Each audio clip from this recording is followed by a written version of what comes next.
We protect our own. These words echoed powerfully as 200 elderly veterans filled every corner of Margaret's struggling diner. Just 24 hours earlier, she defended a lone biker when local police harassed him. What happened next would leave an entire town in tears. Margaret Parker's hands were chapped and red as she wiped down the sticky counter at Parker's diner for the third time that hour. The lunch rush, if you could call 8 customers a rush, had ended, and she was mentally calculating if today's take would cover the electric bill that sat unopened in her purse. The final notice stamp had bled through the envelope. "Just a few more months," she muttered, tucking a strand of silver-gray hair behind her ear. It was the same empty promise she'd been making herself for 18 months now, ever since her father's massive stroke had put him in a care facility and her in charge of the family diner. Her nursing career with the Veterans Affairs Hospital, her apartment, her life, all put on hold for a small-town greasy spoon that was bleeding money faster than she could bandage the wounds. At 67, Margaret's hands showed the wear of 2 lives. Decades as a Vietnam War nurse, and now as a diner operator. The ancient ceiling fan spun lazily overhead, barely moving the humid summer air. Outside, Millfield's main street was quiet, as it always was these days since the factory had cut the 3rd shift. The bank had foreclosed on 3 businesses already this year. Some days Margaret wondered if Parker's diner would be next. She straightened her posture instinctively, a habit from her 10 years of military service that never quite left her. Despite retirement, she still carried herself with the dignity of someone who had served. The modest diner with its worn booths and outdated decor was a far cry from the field hospitals where she had once saved lives. But it was her father's legacy, and now her responsibility. The arthritis in her fingers throbbed as she reached for another mug to dry. Her military pension helped, but it wasn't enough to keep both the diner afloat and her father in proper care. Still, Margaret Parker wasn't one to surrender. Not in Vietnam, and certainly not now. The bell above the door jingled, that cheerful little sound her father had always loved, and Margaret glanced up. Her practiced smile faltered slightly as she assessed the newcomer. A weathered man in his mid-60s pushed through the doorway. His posture, despite a noticeable limp, suggested military training. Shoulders square, eyes alert and scanning the room before settling on anything. His worn face was half hidden behind a neat but untrimmed gray beard that seemed to hold the dust of many roads. Faded scars marked his forearms, visible beneath the rolled-up sleeves of his simple plaid shirt. But it was a small Marine Corps pin on his faded jacket that caught Margaret's trained eye. The handful of remaining customers tensed. Old Mrs. Patterson actually clutched her pearls. The Simmons brothers stopped mid-bite, forks hovering in the air. Even the radio seemed to hit a moment of static. The man seemed to feel the tension, his shoulders hunching slightly as he made his way to the counter. Each step echoed against the worn linoleum, his slight limp more pronounced with fatigue. He deliberately chose a stool at the far end, keeping distance between himself and the other patrons, a man used to being unwelcome. Margaret could practically hear her father's voice in her head. Everyone's money spends the same at Parker's. But the town of Millfield had always been wary of strangers, especially those who carried themselves with the haunted look of someone who'd seen combat. "Thanks for coming into Parker's," Margaret said, approaching him with the same practiced smile she offered every customer. "Today's special is meatloaf with mashed potatoes. Made it fresh this morning." The man looked up, and Margaret was struck by his eyes, pale blue and bloodshot, like he hadn't slept in days. Against that hard face, those weather-creased features, his eyes seemed to belong to another man entirely. "Coffee," he said, his voice surprisingly gentle, almost soft, black as you could make it, and whatever's fastest from the kitchen. Been on the road since before sunup. As Margaret poured his coffee from the ancient percolator, she noticed his hands, large, callous things that seemed built for hard work, but there was a slight tremble to them as he reached for the mug. His knuckles were scraped raw, and a thin hospital bracelet was partially hidden beneath his jacket cuff. Behind the exhaustion in his eyes, Margaret recognized something else. A bone-deep sadness she'd seen too many times during her nursing rotations. It was the look of someone keeping vigil. "Long ride ahead of you still?" she asked, keeping her voice casual, the way her father had always chatted with strangers. his weathered hands wrapped around a coffee mug like it was something precious, drawing warmth from the chipped ceramic. He took a long pull before answering. Heading back to Riverside Hospital, he said finally, each word deliberate like speaking was an effort. My daughter. Something seemed to catch in his throat. He stared down at his coffee, his knuckles whitening around the mug. My daughter, he repeated, but couldn't seem to finish the thought. Margaret felt something shift inside her. Not pity. This man wouldn't want pity, but a familiar ache of recognition. Not just a Marine in that moment, just a worried father. I'll get that order in right away, she said, her voice softening. Toast and eggs work? Fastest thing on the menu. 6 minutes tops. He nodded, the relief evident as his shoulders relaxed slightly. Maybe it was a promise of food, or maybe just that she hadn't asked him to explain further. As Margaret turned to place the order, she felt the stares from the remaining customers. Mrs. Patterson was whispering urgently to Mrs. Henderson, their gray heads bent together like conspirators. The Simmons brothers were openly glaring. Jenny, the other waitress, was still finding the ketchup bottles absolutely fascinating. Small towns had long memories, and veterans, especially older ones with that 1,000-yard stare, often face whispers. 20 years ago, a disturbed vet had caused a scene at Thompson's grocery after a car backfire triggered his PTSD. Never mind that the man had gotten treatment and was now the town's most reliable handyman. In Millfield's collective memory, all troubled veterans were potential threats. The bell jingled again, and two of Millfield's police officers walked in, Officer Brennan and Officer Taylor. They were regulars, usually friendly enough, though Margaret had always found Brennan's swagger a bit much. They spotted the Marine immediately, and Margaret saw Brennan nudge Taylor. They approached the counter, deliberately taking seats on either side of the man. Well, don't often see your kind in Millfield, Brennan said loudly, making no attempt to hide his hostility. Just passing through, I hope. The veteran kept his eyes on his coffee. Just getting some food, officer. Margaret returned with a plate of eggs and toast, placing it in front of the man. Anything else I can get you? Before he could answer, Officer Brennan spoke up. How about checking this guy's ID, Margaret? Make sure he's not one of those vets with issues we got bulletins about. The veteran reached slowly into his pocket, but Brennan's hand moved to his holster. Careful now. Margaret felt her temper rising. Her military training had taught her to respect authority, but also to recognize when that authority was being abused. He's a paying customer, Brennan. Just like you. Not just like me, Brennan smirked. His kind bring trouble. PTSD, aggression issues. My kind? The veteran looked up for the first time, his voice still quiet, but with an edge. You don't know the first thing about me, officer. Brennan leaned in closer. I know that pin. Marine. Seen plenty of you guys snap. The veteran started to respond, but Taylor cut him off. Maybe we should run your details. See what comes up. Several other customers were watching now, some nodding in agreement with the officers, others looking uncomfortable.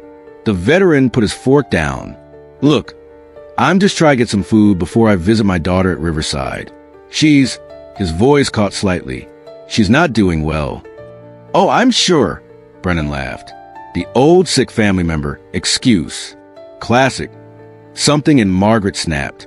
Maybe it was a memory of treating wounded boys in Vietnam who came home to this kind of treatment. Or maybe it was just the basic human decency her parents had taught her. Either way, she'd had enough. That's it, she said, her voice cutting through the tension. You're done harassing my customers, Brennan. The diner went silent. No one spoke to Officer Brennan that way, especially not about how he handled suspicious individuals. Excuse me? Brennan turned his attention to Margaret, eyes narrowing. You heard me. He came in for a meal. He's been nothing but polite, and you're treating him like a criminal. You don't know who you're defending, Margaret, Taylor warned. I'm defending a customer in my diner. And unless you have an actual reason to suspect him of something besides his military service, I'd appreciate if you let him eat in peace. Brennan stood up, towering over Margaret. Your dad would be real disappointed to see you taking sides against the law, Margaret. That was a low blow, and everyone knew it. Frank Parker had been friends with half the police force before his stroke. "My dad taught me to judge people by how they act, not what they've done for a living," Margaret replied, her voice steady despite her racing heart. "And right now, you're the one acting badly in my diner." The tension in the air was thick enough to cut with a knife. Several customers shifted uncomfortably. Mrs. Henderson, the retired librarian, suddenly became very interested in her pie. Dave Wilson, who'd gone to high school with Margaret, stared down at his coffee cup. "I think I'll take my food to go," the veteran said quietly, reaching for his wallet. "No," Margaret said firmly. "Your money's no good here today. The meal's on me."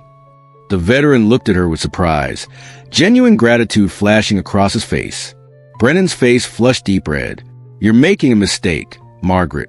This town has a way of remembering who its friends are." The threat wasn't subtle. In a small town like Millfield, being on the wrong side of the police could be bad for business. Margaret's hands were trembling now, but she kept her chin up. "Are you going to order something? Or are you just here to intimidate my customers?" For a moment, she thought Brennan might do something truly stupid. Instead, he threw a few dollars on the counter. "Lost my appetite. Let's go, Taylor." As they left, the bell jingling angrily behind them, conversation slowly resumed throughout the diner. Margaret turned to the veteran, who was looking at her with an expression she couldn't quite read. "I'm sorry about that," she said. He shook his head slowly. "Don't be.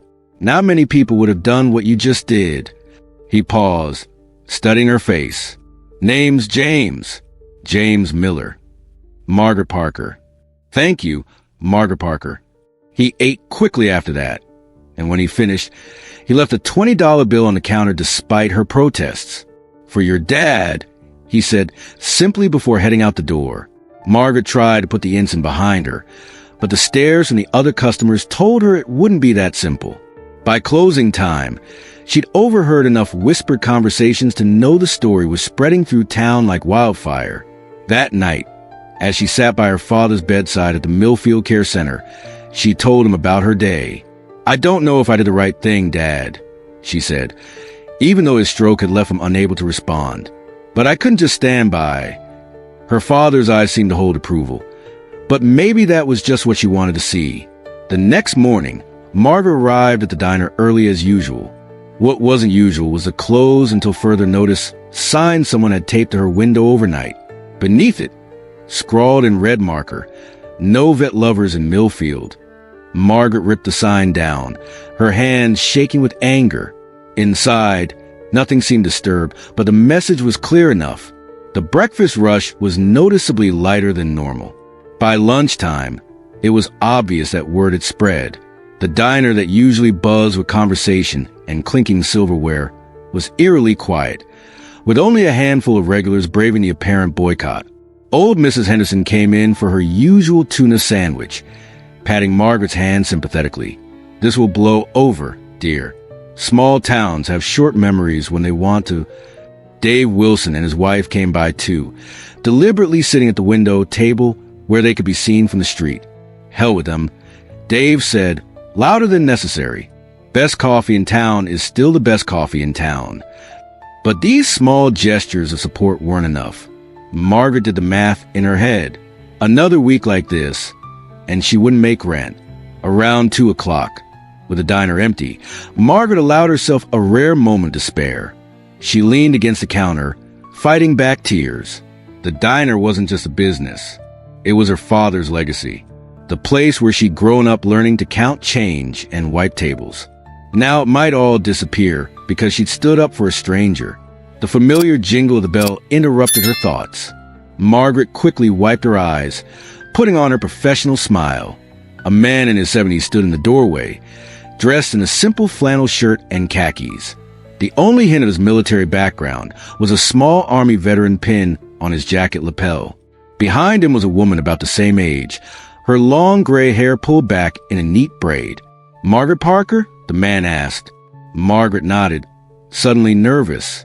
"I'm Thomas Miller, James's brother." He stepped forward, extending his hand. "This is my wife, Sarah." Margaret shook their hands, confusion evident on her face. "James told us what you did for him yesterday," Sarah explained.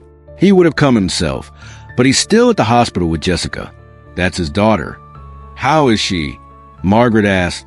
"Touch and go," Thomas replied, his face grim. "Cancer, stage 4.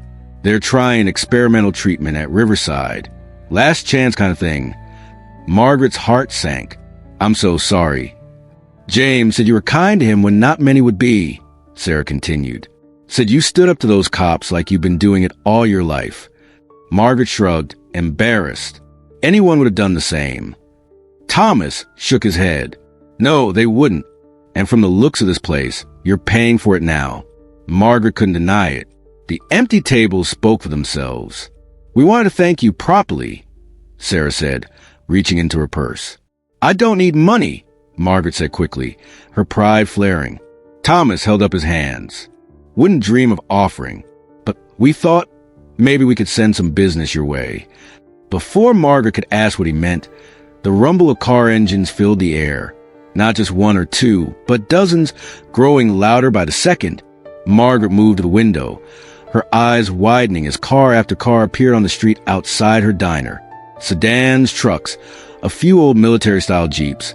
They came from both directions, filling the street, then the parking lot, then spilling over to the vacant lot next door.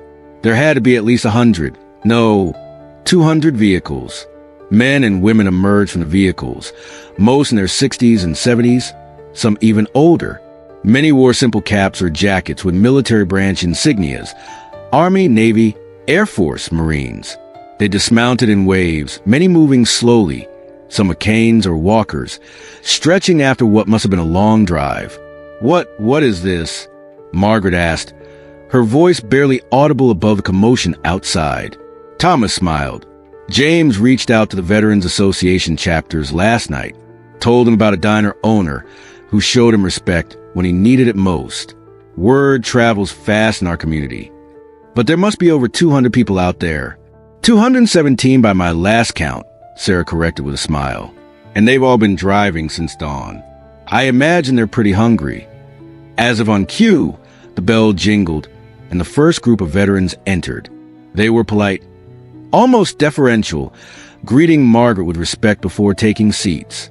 Then more came in, filling every table, lining up at the counter, standing patiently when there was nowhere left to sit. Margaret stood frozen for a moment, overwhelmed.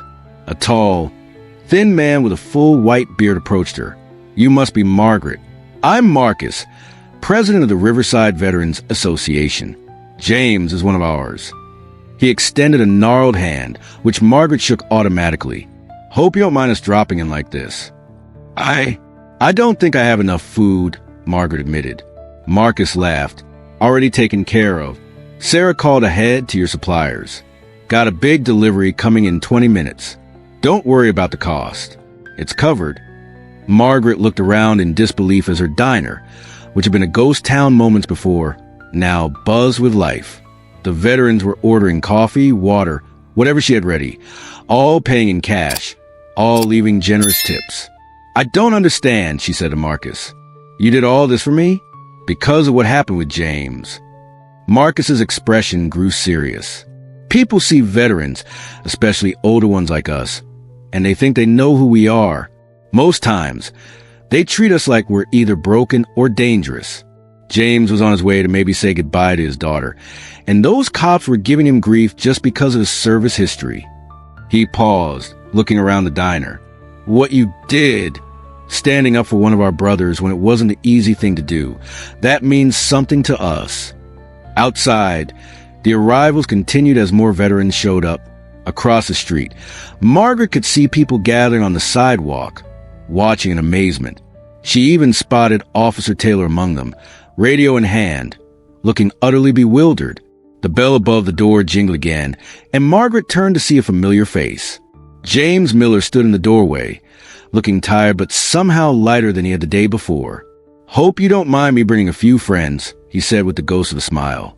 Margaret laughed, the tension of the day finally breaking. "I think I can squeeze them in." For the next few hours, Margaret and the two teenage waitresses she managed to call and worked harder than they ever had. The delivery arrived as promised.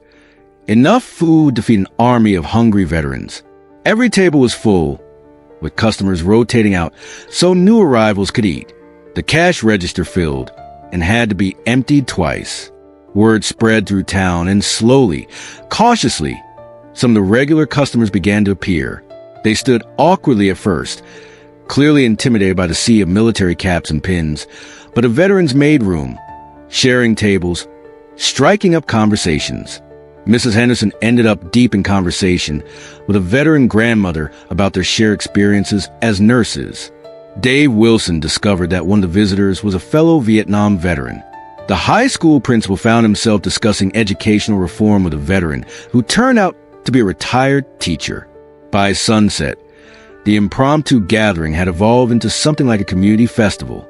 Someone had brought out a portable grill to help with the overflow cooking.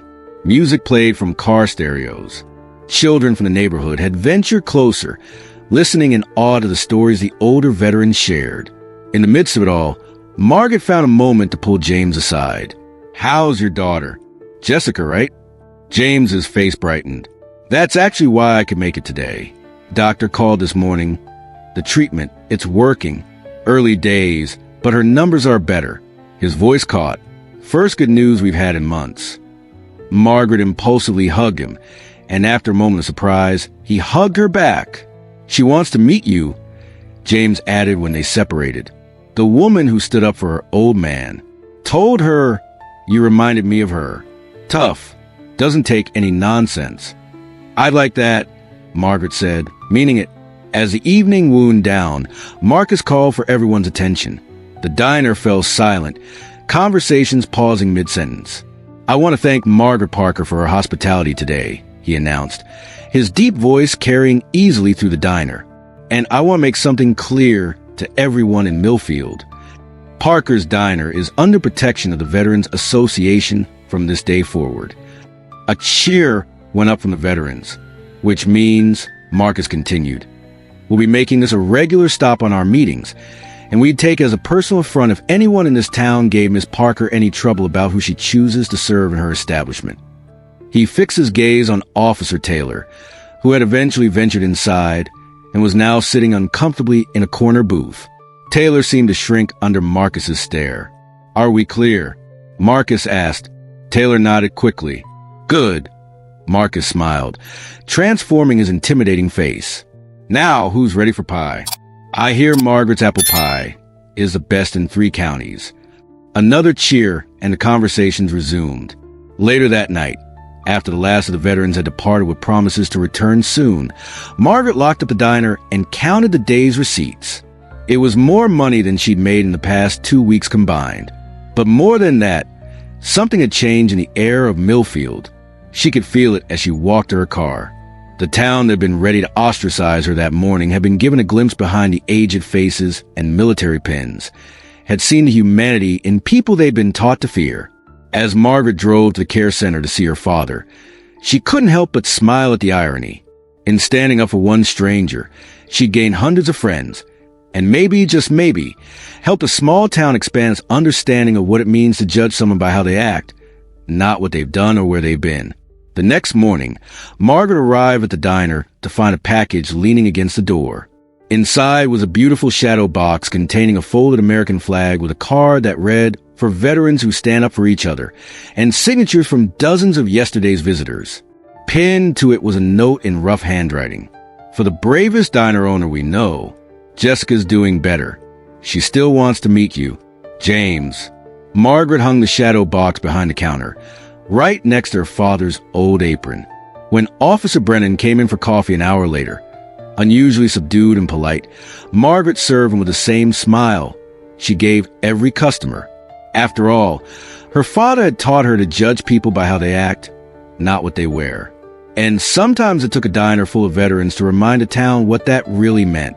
It's a strange thing how the smallest moments can change our lives. Margaret Parker didn't set out to be a hero that day. She just couldn't stand by while someone was being mistreated. She didn't know her simple act of decency would bring 200 veterans to her door, save her father's legacy, and heal the divisions in a broken town. Sometimes courage isn't about grand gestures or dramatic stands. Sometimes it's just about serving coffee to a stranger when everyone else turns away and changing the world one cup at a time. If you respect the veterans in your life, comment respect below and share a story about a veteran who made a difference to you. Don't forget to like and subscribe for more stories that remind us of the power of standing up for what's right.